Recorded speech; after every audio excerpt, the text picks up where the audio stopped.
Ah, les plateformes de streaming, c'était l'avenir. Du coup, la France a voulu avoir sa plateforme de streaming bien française, avec des émissions bien françaises et des chaînes de télévision bien françaises qui allaient la financer et créer du contenu au fur et à mesure. Et puis, par-dessus tout ça, eh bien à la française aussi, vous avez un État qui a mis ses gros doigts boudinés là-dedans, et résultat, vendredi, la plateforme devrait faire faillite. Si on en croit le Sénat, la plateforme devrait être dissoute dès ce vendredi. Une réussite, là encore, bien française. Mais autant, on s'en moque si Disney+, Amazon Prime ou Netflix ferment demain. Autant la plateforme française, on a décidé qui allait payer pour la faillite. C'est vous! Bonjour et bienvenue dans cette nouvelle vidéo de DME en direct. Comme toujours, si vous n'êtes pas abonné, bien je vous suggère de le faire et de cliquer sur la cloche pour être prévenu lorsque je sors une nouvelle vidéo. Et vous pouvez aider la chaîne en allant sur la boutique de la chaîne. Donc vous savez, sur la chaîne YouTube ou sur dramaeconomy.com, onglet boutique. Et là, vous trouverez des polos comme celui-ci, des sweats, des t-shirts, des casquettes, des autocollants, des magnets, des mugs que vous voyez régulièrement à la chaîne parce que je m'en sers tous les jours. Et je suis extrêmement fier de cette boutique parce que j'ai que des bons retours. Donc j'en profite pour faire un peu d'autopromotion. Voilà, bon. Nous avons donc créé une plateforme française pour concurrencer Netflix. Et vous allez voir que c'est au bord de la faillite. En principe, vendredi, on devrait annoncer sa dissolution. Et vous verrez que le Sénat n'a pas de mots assez durs pour qualifier la gestion de cette plateforme. Surtout que finalement, c'est vous les contribuables, qui allez payer la paume de cette plateforme. Pourquoi ? Parce que l'État a voulu mettre ses gros doigts boudinés là-dedans. Vous savez, l'État était déjà intervenu sur Dailymotion. Vous savez, Dailymotion, ça devait concurrencer YouTube. Et puis finalement, ça s'est écroulé petit à petit. C'est une plateforme française qui s'est écroulée petit à petit. Et puis à un moment, Yahoo avait voulu racheter Dailymotion en disant, voilà, nous, Google a YouTube, nous, on aimerait avoir Dailymotion, la financer, et puis ça permettrait de grossir Dailymotion. Et à ce moment-là, non, c'est français! On va quand même pas vendre une pépite française, avait dit Arnaud Montebourg, on va pas vendre une pépite, il était ministre à l'époque de François Hollande, on va pas vendre une pépite française à Yahoo.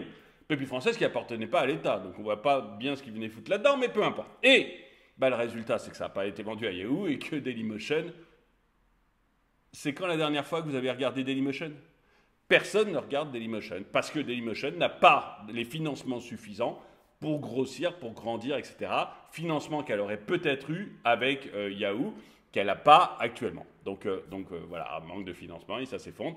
Et vous allez voir que dans la plateforme de streaming Salto, on a la même chose, une intervention de l'État, pour une autre raison, une intervention de l'État toujours, qui fait que aujourd'hui, non seulement ça va faire faillite, ça aurait peut-être fait faillite sans lui, mais en plus, là, maintenant, grâce à lui, c'est vous qui allez avoir le droit de payer la facture. Merci l'État, merci.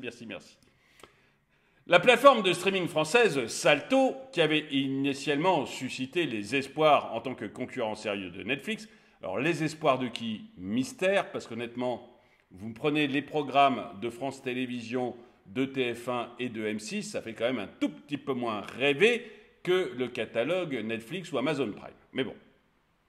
Même si Netflix et Amazon Prime sont nuls, on est bien d'accord aucun d'entre vous n'est prêt à payer un abonnement pour aller regarder Joséphine Ange Gardien. Se trouve aujourd'hui donc au bord de la défaillance, la plateforme Salto, laissant derrière elle une dette colossale de 85,6 millions d'euros que vous allez payer. Perfusée par France Télévisions, parce que vous payez déjà. Perfusé par France Télévisions, Salto avait été lancé en grande pompe en 2020 avec un investissement de 135 millions dans l'objectif ambitieux de rivaliser avec les géants mondiaux du streaming. Et là, on sait que c'est mort. 135 millions, on ne se rend pas compte. En fait, ces gens-là ne se rendent pas compte de l'argent qui est mis au niveau mondial. C'est-à-dire que quand vous avez 135 millions, pour tout vous dire, c'est à peu près le coût d'un film un bon film financé par Netflix, un gros film financé par Netflix. C'est 10 fois moins que la série Les Anneaux de Pouvoir qui sont financés par Amazon Prime. 10 fois moins que la série Les Anneaux de Pouvoir financée par Amazon Prime. Donc vous imaginez que quand vous allez concurrencer Netflix ou Amazon Prime avec des budgets qui n'ont absolument rien à voir avec ce que font ces plateformes, vous êtes flambé d'avance. Mais c'est un peu En fait, on n'a pas de notion des chiffres. C'est ça le problème, c'est qu'on n'a aucune notion des chiffres. On ne peut pas... En fait, vous avez probablement un désir politique à un moment qui est de dire... vous voyez, vous avez eu récemment la même chose avec l'AI, hein, avec nos présidents, etc., qui se sont gonflés d'orgueil sur l'AI. Il faut savoir les montants qui sont en jeu, l'intelligence artificielle, excusez-moi, il faut savoir les montants qui sont en jeu. Et en fait, vous avez un moment un désir politique de faire le beau et de remonter dans les sondages. C'est probablement ce qui s'est passé avec Salto. On voyait Netflix, on voyait Amazon Prime. Le politique français a voulu montrer qu'il existait toujours, qu'il était là, qu'il était grand, qu'il était beau. Et il a dit à France Télévisions, écoutez, vous allez créer vous aussi votre plateforme. Comme ça, je vais pouvoir montrer à tout le monde que la France fait encore partie des grands. Mais tout ça, c'est du vent. Et aujourd'hui, on va le payer. C'est du vent avec notre argent. En fait, c'est de l'autopromotion d'un ministre ou d'un président avec notre argent. Donc rivaliser, avoir l'objectif de rivaliser avec les géants mondiaux du streaming avec un budget qui n'a de 135 millions d'euros, qui n'a strictement rien à voir, qui est le budget d'un film un peu important, même pas un gros film, un film un peu important aux États-Unis. Et avec ça, on veut monter une plateforme, bonne chance. Cependant, malgré des contenus mettant en scène le cinéma français et des tentatives pour élargir son offre par l'acquisition des droits audiovisuels, la plateforme n'a pas réussi à attirer un public significatif.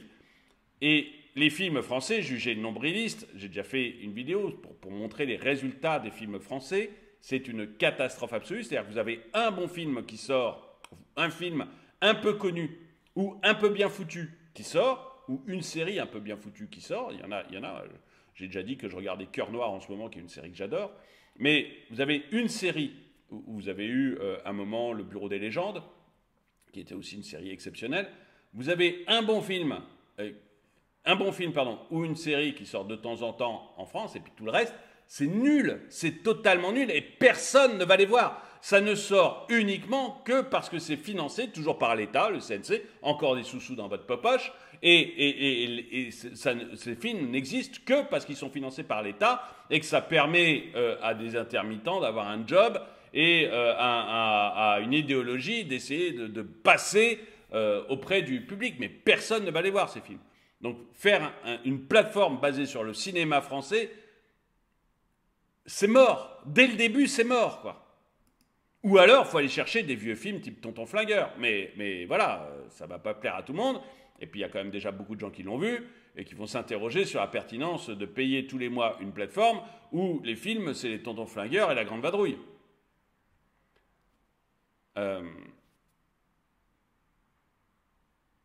Les films français, donc, jugés nombrilistes, les rediffusions de séries et de comédies des années 1970, ainsi que quelques exclusivités proposées au tarif de 7,99 € par mois, n'ont pas été suffisants pour faire décoller la notoriété de Salto. Encore une fois, si vous voulez concurrencer Amazon, Netflix et Disney, il faut avoir des budgets à la hauteur d'Amazon, Netflix et Disney. Mais je pense que les Français et l'État français ne se rendent pas compte des budgets colossaux de ces entreprises. Ça n'a rien à voir avec 135 millions d'euros. Vous ne pouvez pas les concurrencer. Et c'est vrai que quand on voit films français, encore une fois, j'aime bien les anciens et j'aime bien un film de temps en temps, un par an, et encore cette année, je ne sais pas si on a eu un bien. En 2023, je ne sais pas si on a eu un bien. J'aime bien une série de temps en temps, mais je vous dis, les deux dernières séries françaises que j'ai regardées, c'est Cœur Noir, et celle d'avant, c'était le Bureau des légendes, donc c'est pas, a été ancienne quand même, Bureau des légendes, c'est pas tout récent.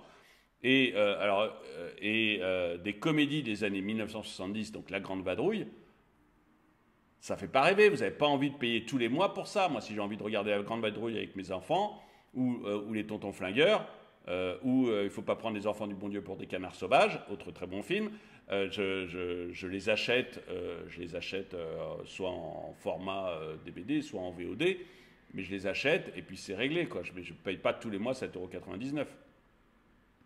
Enfin, dites-moi si vous êtes d'accord avec moi. Moi, je trouve ça complètement fou de croire qu'on va réussir à vendre Salto à ce prix-là. La fusion avortée de TF1 et M6 en 2022 a été un coup dur pour Salto. Et vous allez voir que c'est là qu'arrive l'État et qu'il vous laisse la facture. Donc, la fusion avortée de TF1 et M6 en 2022 a été un coup dur pour Salto, entraînant la désillusion de France Télévisions, embarquée dans cette aventure depuis le début. Initialement, France Télévisions devait se désengager en vendant sa participation de Salto lors de la fusion entre TF1 et M6. Donc, vous aviez deux boîtes privées, TF1 et M6, qui fusionnaient, qui devenaient un peu plus grosses. Ça n'a encore rien à voir avec les Américains, on n'aurait pas réussi à concurrencer, mais au moins elles fusionnaient, elles devenaient un peu plus grosses, et en fusionnant, elles récupéraient l'intégralité de Salto. Vous n'aviez plus à financer, c'était terminé. TF1 M6 se débrouillait. Ils faisaient comme ils voulaient, ils se débrouillaient. Démerden ziziche. Pour nous, c'était blanc, on ne payait plus rien. Voire même France Télévisions essayait de faire un petit bénéfice en vendant. Ça n'aurait pas fait de mal aux finances publiques. Bon. Mais voilà, l'opération a été bloquée par l'État.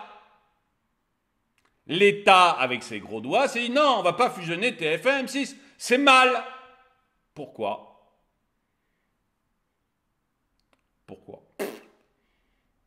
Concurrence dominante, je ne sais pas. Franchement, moi, je regarde ni TF1 ni M6, je ne sais pas pour vous. Mais franchement, d'ailleurs, je ne regarde plus tellement la télévision pour tout vous dire. Mais bon. Laissant la plateforme dans une situation financière précaire. Donc voilà. Vous avez l'intervention de l'État, déjà la création de la plateforme avec France Télévisions, et déjà on voit que c'est mal parti avec les budgets. Ensuite, vous avez l'idée qui n'était pas mauvaise de dire bah, France Télévisions va revendre après à TF1 M6, nous on se dégage de là, ça nous aura rien coûté, ça aura rien coûté au tribunal, tout va bien. Vous avez de nouveau l'État qui intervient en disant non, on ne va pas fusionner TF1 M6, il faut que ça reste dans l'escarcelle du contribuable. Ok. Et on abîme du coup la situation financière de la plateforme qui était déjà pas à la taille des grandes. Ça va bien se passer, ça va bien se passer. C'est Bruno Le Maire, au ministre des Finances, il a mis la Russie à genoux quand même. Ça ne peut que bien se passer maintenant. En mars 2022, TF1 et M6 avaient promis de racheter la part de France Télévisions si la fusion était approuvée. Cependant, le blocage de l'État a empêché cette transaction, privant ainsi l'audiovisuel public de 45 millions d'euros prévus pour boucler son budget 2023. 45 millions d'euros, ça vous coûte? Voilà, l'État prend cette décision, pour des raisons qui lui appartiennent, mais qui me semblent plutôt farfelues, et ça vous coûte, vous, 45 millions. Tout va bien. C'est donc le contribuable qui a dû combler ce déficit. Donc vous avez déjà payé 45 millions. Rassurez-vous, c'est le début. Vous ne commencez que de payer pour Salto, rassurez-vous. Ça va continuer. Là, c'est juste la mise en bouche. 45 millions, voilà. Donc vous avez dû combler ce déficit, créant ainsi une double peine pour les finances publiques. Vous avez payé au démarrage de la plateforme, ça n'a pas marché. Vous repayez pour combler le déficit d'un État qui refuse la fusion entre TF1 et M6. Il n'y a pas de problème. Mais vous allez voir, c'est pas fini. Le montant colossal de la dette de Salto, s'élevant à 85,6 millions, pose un défi considérable pour les trois actionnaires de la plateforme, à savoir France Télévisions, TF1 et M6. Donc ça y est, on est maintenant à 85,6 millions de déficit. Et on va voir dans la suite de l'article, mais si je ne me trompe pas, Salto a de bonnes chances donc, de faire faillite vendredi. Dans ce cas-là, le déficit, c'est vous qui le prenez. Hein, on devra payer 85,6 millions. Le contribuable se retrouve ainsi obligé de financer les pertes d'une plateforme dont une partie du contenu provient de séries produites par le service public, déjà financées par la redevance audiovisuelle.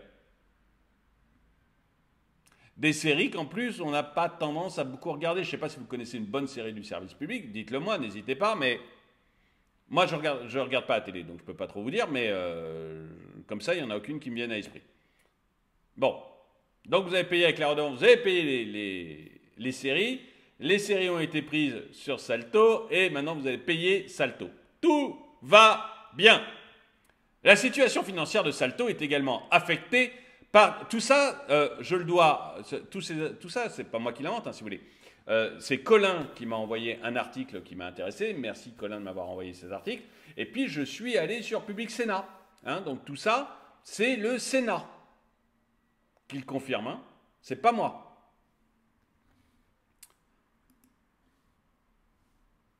La situation financière de Salto est également affectée par des investissements opaques de la part de France Télévisions. Et ça, c'est souligné par le Sénat. Il trouve que c'est extrêmement opaque. Un tiers du budget initial de lancement, soit 40 millions d'euros, a été apporté par France Télévisions. En fin d'année 2021, France Télévisions a déjà comblé un tiers des pertes de Salto, soit 42 millions d'euros. Je vous en parlais tout à l'heure, c'est le coût de la non-fusion entre TF1 et M6 décidé par l'État. Donc, déjà, au début, on amène 40 millions, puis on repaye un coup 42 millions, avant de devoir réinvestir avec une contribution supplémentaire de 23 millions, selon certaines sources. Donc, paf, vous mettez un coup 40, vous mettez un coup 42, vous mettez un coup 23. Vous êtes heureux! Et ce que vous obtenez à la fin, c'est une dette de 83. C'est merveilleux que vous allez devoir aussi payer. Le manque de transparence dans la gestion de l'argent public par France Télévisions est pointé du doigt. Le Sénat a révélé récemment que l'audiovisuel public n'avait pas accès aux détails des investissements dans les programmes et la plateforme technique Salto, en raison de la confidentialité financière imposée par l'autorité de la concurrence. Cette opacité contraste avec la situation en Allemagne, où la maison mère de M6, Bertelsmann, détient une plateforme de diffusion prospère comptant 2,6 millions d'abonnés. En dépit des avertissements du Sénat et des signaux d'échec annoncés, les équipes de Delphine Ernotte, présidente de France Télévisions depuis 2015, ont continué à soutenir financièrement une plateforme sans avenir pendant près de 3 ans. Les sénateurs soulignent également le silence du gouvernement sur cet échec annoncé.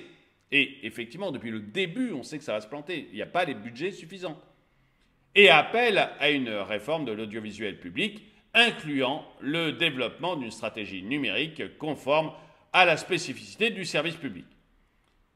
Il est désormais crucial que des mesures soient prises pour éviter de nouvelles pertes financières et pour garantir une gestion transparente des fonds publics dans le secteur de la télévision et du streaming en France. Bref, Salto, c'est un truc sous-financé, décidé par l'État, voulu par l'État, dans lequel il vient en plus remettre ses gros doigts pour empêcher finalement qu'on vende ça à TF1 et M6 seul et que France Télévisions puisse se désengager. Et puis, à la fin, vous vous retrouvez à payer à peu près entre 150 et 200 millions d'euros pour une bouse que personne ne regarde. Dites-moi ce que vous en pensez dans les commentaires. En tout cas, merci d'avoir regardé cette vidéo. Mettez-lui un pouce vers le haut, commentez-la. Dites-moi si vous avez été, dans les commentaires. N'hésitez pas à me dire si vous avez été abonné à Salto et si vous avez trouvé ça de bonne qualité. N'hésitez pas à me le dire. En tout cas, merci d'avoir regardé cette vidéo. Mettez-lui un pouce vers le haut, commentez-la, partagez-la. Merci à tous ceux qui soutiennent la chaîne. Et moi, je vous dis à très bientôt.